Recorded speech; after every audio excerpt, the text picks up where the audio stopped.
يا صباح الفل. الكل مرعوب من مواجهة كوت ديفوار، جمال كوت ديفوار مش أفيال كوت ديفوار. آه الكرة لعبة جماعية. كوت ديفوار فريق جماعي بيلعب كرة كويسة جدا. أنا مش عاجبني الأخبار اللي بتتسرب من معسكر المنتخب عن إن مثلا مصطفى محمد هيبدأ المباراة. ما ينفعش أبقى راكنه طول البطولة وأبدأ بماتش قوي زي كده. احمد فتوح مش هيبدأ وخالد صبحي هو اللي هيلعب. خالد صبحي مساك لكن بيلعب برجله الشمال، فهلعبه باك شمال علشان يبقى بيعمل رقابة لصيقة على امادو ديالو. طيب،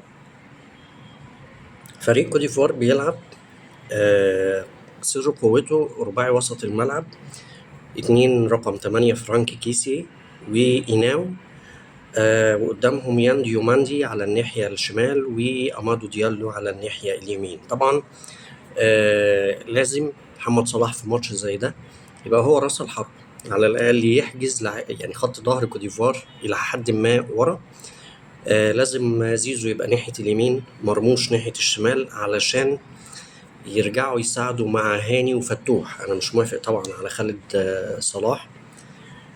ولازم في وسط الملعب اتنين يكونوا بيعرفوا يطلعوا كرة كويس زي مهند لاشين ومروان عطية.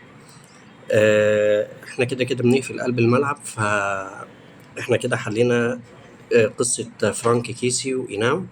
لكن المشكلة في أمادو ديالو وديوماندي، علشان كده بقول مرموش شمال وزيزو يمين، علشان ما يبقاش فيه زيادة عددية من كونان من ناحية الشمال، ومن غيلا دوي من ناحية اليمين على الجبهات بتاعتنا. فلازم زيزو ومرموش يرجعوا يدافعوا.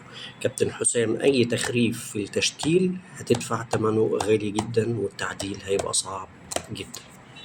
صباح الفل.